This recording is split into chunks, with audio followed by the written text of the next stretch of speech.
Assalamu alaikum wa rahmatullahi wa barakatuh. All the praise is due to Allah, and we ask Allah to send His peace and blessings upon Prophet Muhammad. Welcome back to the proof that Islam is the truth.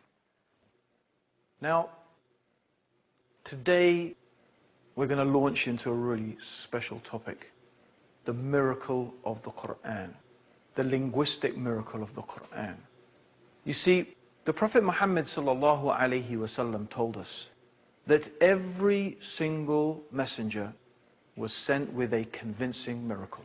A miracle, when the people saw it and when they observed it, they knew in their hearts, even if they did not profess it with their tongues, they knew in their heart that this was the truth, that this man truly was a prophet of God.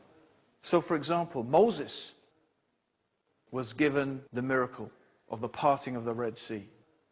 And when Pharaoh saw it, and when the army of Pharaoh was crushed, he knew that Pharaoh was what he claimed to be.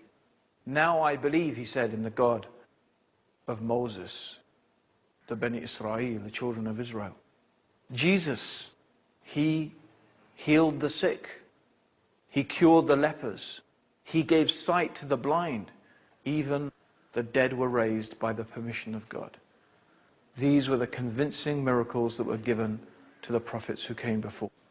But the Prophet Muhammad sallallahu alaihi wasallam, may God's peace and blessings be upon him, said, I have been given the Quran. I have been given the Quran.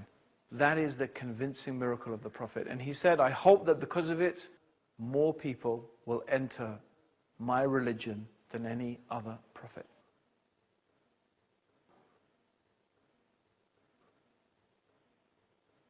So today we're going to be discussing the miracle of the Quran. This is it.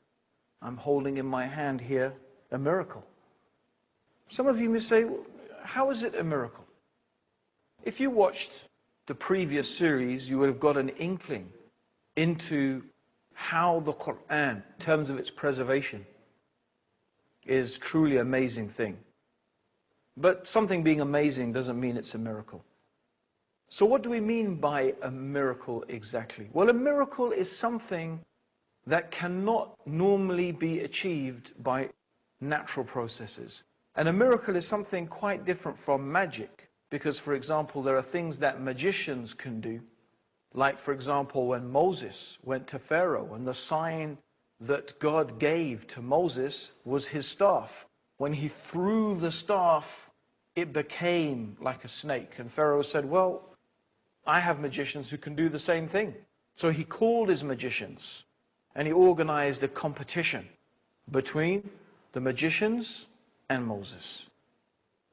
And so the magicians, they managed through their magic to deceive people into thinking that their staffs were snakes. So they threw down their staffs, and they did. They deceived the people into believing that these staffs were snakes, and it seemed as if they were moving. But then, when Moses threw down his staff, it demolished the magic. And the magicians themselves realized that what had taken place was beyond what any magician could accomplish. These magicians were experts. Magic in Egypt at the time had reached a type of an art form. It had reached its peak. And they were in every stratum of society involved with aspects of magic. Even the Egyptian Book of the Dead is a type of magical incantation that is supposed to bring the dead pharaohs and the dead people back to life. But these magicians were astounded. They knew that this was beyond their art. This was beyond their craft. This was beyond their capabilities. What Moses had was from God, and they knew it. For them, it was a convincing miracle. Similarly, in the time of Jesus, the people were very skilled at the time in medicine, and the Jews were very proud of their abilities in the field of medicine. But yet, when Jesus came, giving sight to the blind and curing lepers, even the dead were brought back to life, they knew that this was beyond what any human being could do. This was something that was from God. So how can a book the Quran. How can this be a miracle on the same level as that? That's what we're going to be examining over the next 2 episodes of the proof that Islam is the truth. Because that's what we're trying to bring to you. The evidences that can convince any rational, sensible person that Islam is exactly what it claims to be. The divine revelation from Allah, the creator of the heavens and the earth, for the benefit and the guidance of all of mankind. Now, of course, what is noticeable is that each miracle is appropriate for each time and for each place. As I mentioned, you see, the miracle that was given to Moses when his staff became a snake and how it was able to destroy the magic of the magicians was suitable to Egypt at that time, because that was what they were impressed by. Similarly,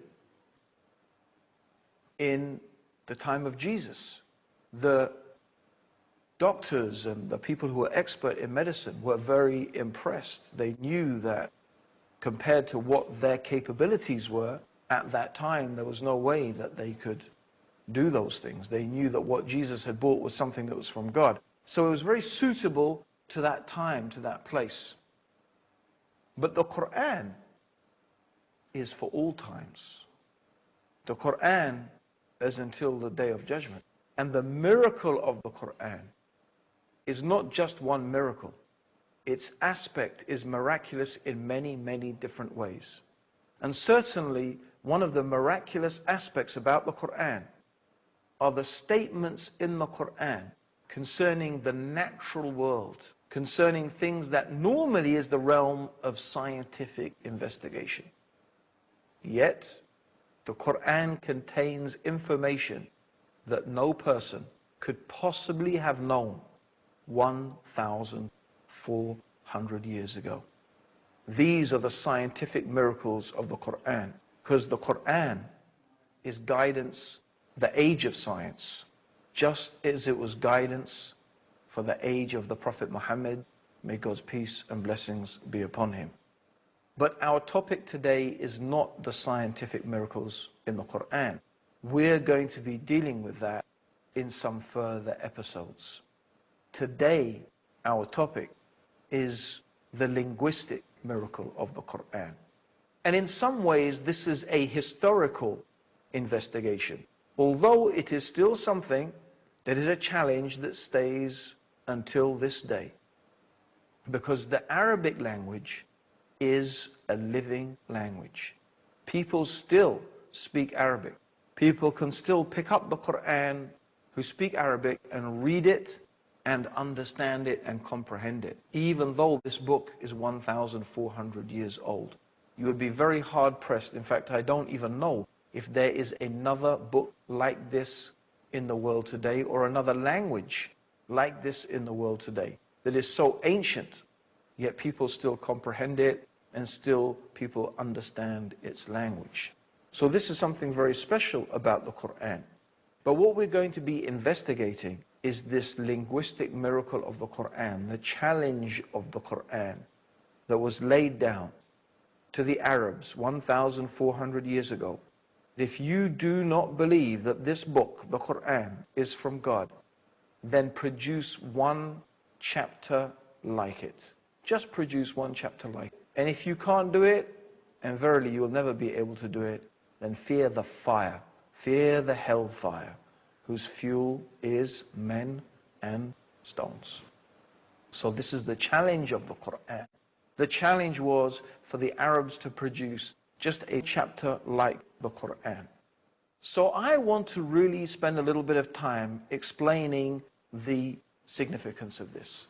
And in order to do that, we need to travel back in time, and we need to understand something about Arabia in the time of the Prophet Muhammad. May God's peace and blessings be upon him. And we have to understand that this was a time, this was a place with no civilization that we can speak of. It was a real backwater. There was no real civilization there. It was, in fact, the life in Arabia in the time of the Prophet Muhammad was barbaric. We could describe it as barbaric. A common practice was female infanticide. They had no roads, no impressive buildings, no amazing infrastructure, no art forms to think of and to talk about. But what they did have, of course, what was in place was the language. They were masters of their language. And if they had a civilization, their civilization was in the language itself. And we're going to talk about that in more detail after the break. Don't leave us. Stay with us for the proof that Islam is the truth, the linguistic miracle of the Quran.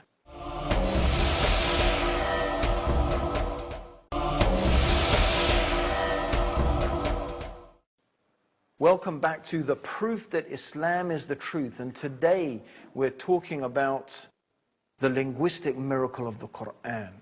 And we were talking about how the Arabs had no civilization to speak of in terms of monuments and buildings, but they were extremely proud of their language. In fact, the word Arabs use for people who are not Arab is ajmi. And ajmi means someone who is dumb. It's like someone who can't speak. So they were really proud of their language. It was a pure language. It was a strong language. And they were masters of it. They were masters of the use of language. And they were very, very fond of poetry as well. In fact, they had a marketplace for poems, a marketplace for poetry. It was called Uhaz. And this is the context in which I need to place the revelation of the Word of God, the Quran. Because it's in this context that the challenge of the Quran is made. You see, the Prophet Muhammad, may God's peace and blessings be upon him, was not a literate man. He was not a man of letters. He was not known to be a poet or a narrator.